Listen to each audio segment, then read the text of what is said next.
Hey guys, good afternoon. Welcome back po dito sa ating YouTube channel, and for today's video, pag-uusapan nga po natin ang tungkol dito sa video natin kahapon na kung saan ay nako, hindi lang po tayo inulan, binaha tayo ng komento na kung saan i-scam raw yung video na atin pong pinakita kahapon. Kasi nga mainit pong pinag-uusapan sa social media na eto pong nasugod na naman nila Yorme at saka Buvay Villar sa kanilang Gisa Gedli ay ang pinasalamatan na naman po ay sila Bossing. So nabanggit po doon si Bossing, kalaki po ng pasasalamat sa Itbulaga kasi 'di ba lagi pong tinatanong nila Yorme at Buvay Villar ano po ang masasabi sa Itbulaga para makilala po sila ng mga tao as Itbulaga kasi sila yung nandun na at nag-host sa title na Itbulaga na ngayon po ay alam naman po natin na pinapahinto ng TVG ang paggamit ng Itbulaga dahil marami daw po sila po ay minamanipula ang mga manonood.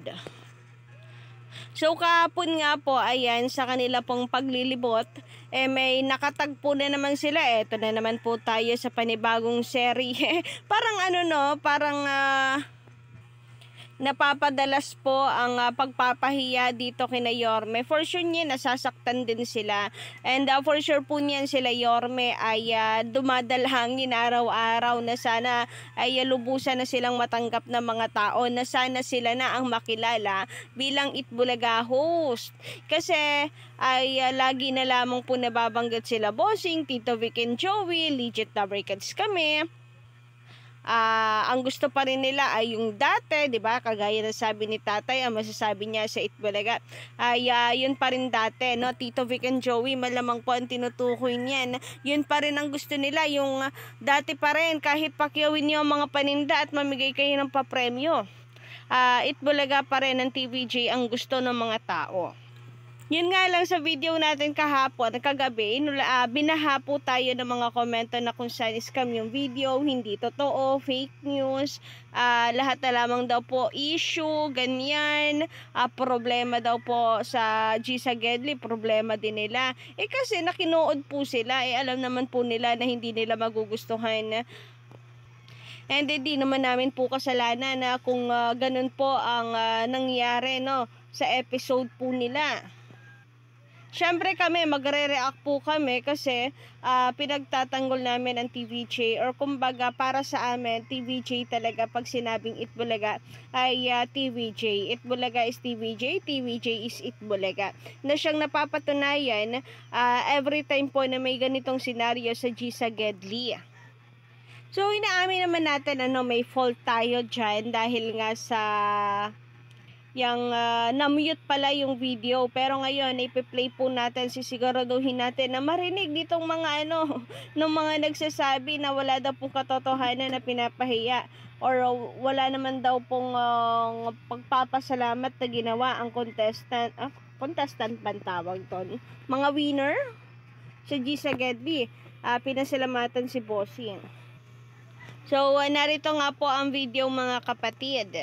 Panoorin po natin ng malinaw at maririnig nyo pong malinaw at makikita nyo pa yung reaction nitong si Buvay Villar. Bigla siyang napalingon kung saan man. So ito po yun guys. Ano masabi mo sa Itbulaga? Maraming salamat po sa Itbulaga at sa inyo po Yorme. Sa Diyos po. Dahil sa inyo na po, kina Bossing po. Maraming salamat po. Opo. Very good. Happy ka? Ano masabi mo sa Itbulaga? Maraming salamat po sa Itbulaga at sa inyo po Yorme. Sa Diyos po. Dahil sa inyo na po, kina Bossing po. Maraming salamat po, kina Bossing po. O diba? Kina Bossing po Kina Bossing yung sabi ni Kuya. Dahil sa inyo na po, kina Bossing po. Maraming salamat po, kina Bossing po.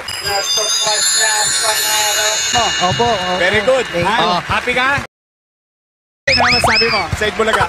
Maraming salamat po sa Itbulaga at sa inyo po, Yorme. Sa Diyos. Sa Diyos po, Kato. Dahil sa inyo na po, kinabossing po. Maraming salamat po, kinabossing po. Opo. Very good. Thank you. Happy ka?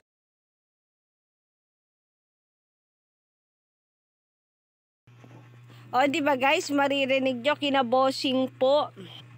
So, habang nagpapasalamat si Kuya sa Itbulaga, kinabossing daw. Kinabossing nagpapasalamat eh. At nabanggit naman itong si Yorme, pero nasingit po talaga si Bossing pa din eh. At kita nyo naman na itong reaction ni Bowie Villar, napalingon din po agad. Napalingon din po siya, ewan ko kung anong tinitingnan niya ron. Parang nainis eh, parang gusto nang umalis eh. Panoorin nyo po ulit mga kapatid. Ano masabi mo sa Itbulaga? Maraming salamat po sa Itbulaga at sa inyo po, Yorme. Sa Diyos. Sa Diyos po, Kato. Dahil sa inyo na po, kinabossing po. Maraming salamat po, kinabossing po. Opo. Very good. Thank you. Happy ka? So, ayan po yung katotohanan mga kapatid. Nabanggit po talaga sa mga nagsasabi dyan na scam yung video na kung saan hindi naman daw nabanggit talaga dito si Bossing. Nung nagpapasalamat si Kuya, lalo na nung tanongin na nitong si Yorme anong masasabi sa Itbulaga. Kinabossing raw eh. Sa inyo po, kinabossing po. Nabanggit pa talaga eh. Ibig sabihin, hindi po talaga sanay ang mga tao na sila na ang bago. Dahil para po sa mga tao, sila Bossing lang at wala nang iba ang legit na Dabber Cards. Ang legit po na Itbulaga host.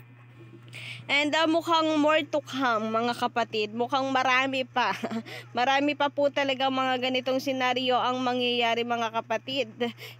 Ewan na lang talaga no kung malamang yan araw-araw po talaga silang nagdadasal. Naku, sana naman wala na po silang ma-encounter na legit supporter ng TVJ, na loyalist sa TVJ. And we're hoping nga po mga kapatid na sana nga ay mapanalo na po ni Joey De Leon. Kumbaga maaprubahan na rin po ng IPO ang application ni Joey De Leon for entertainment. Dahil once mga kapatid maaprubahan si Joey De Leon for entertainment, malamang po niyan gagawa po ng aksyon sila Joey De Leon para ipahinto, no? Doon pa lang, naalala niyo po ba yung ano po ni MOM? Yung in-interview po niya na kung saan ay mali daw po yung diskarte nila Attorney Buko ng Divina Law na copyright infringement dapat daw trademark. Paano nga kasi nila ipupush ang trademark wala pa rin nga pong hawak or hindi pa rin nga po nakakapagparehistro itong sila Joey De Leon for trademark. Kaya nga hindi nila yan pinupush kasi mas matatalo sila dyan. Dahil ang trademark nasa Itbulaga. Kaya nga copyright ang kanilang pinaglalaban. So once, intayin po nila, once na maaprubahan si Joey De Leon for trademark entertainment services, for sure po niyan, na, gigiitin po talaga nila ang at patatalsikin itong Itbulaga. Dahil for goods and for merchandising ang gamit itong brother na Halosos Brothers ng Tape Inc. sa trademark nilang Itbulaga, ang kay Joey De Leon ay entertainment. So malamang po niyan ipupush nila Joey De Leon na mali ang paggamit nila sa kanilang pagpaparehistro ng Itbulaga. Napakalinaw sa kanila nang galing mismong evidence na for merchandising ang kanilang parehistro, hindi entertainment. Kaya yun ang intayin natin at pag-pray po natin sana po ay maaprobahan na ang application ni Joey De Leon sa IPO for entertainment, guys. Dahil once yun nga po ay maaprobahan, sila ang may karapatan na umere for entertainment. At ang mangyayari po niyan, magbebenta na lang siguro ang mga halos host kasi nga or sila Yorme, kasi sila yung mga tao sila Yorme bebenta na lang sa gilid-gilid ng kung ano man pong merchandise nila dyan, kasi yun yung kanilang yun yung kanilang pinarehistro. So kayo po ba mga legit cover cards, ano ang inyong masisay hinggil dito? Just comment down below, and don't forget po to click the subscribe button and notification bell para po sa iba pang mga balita.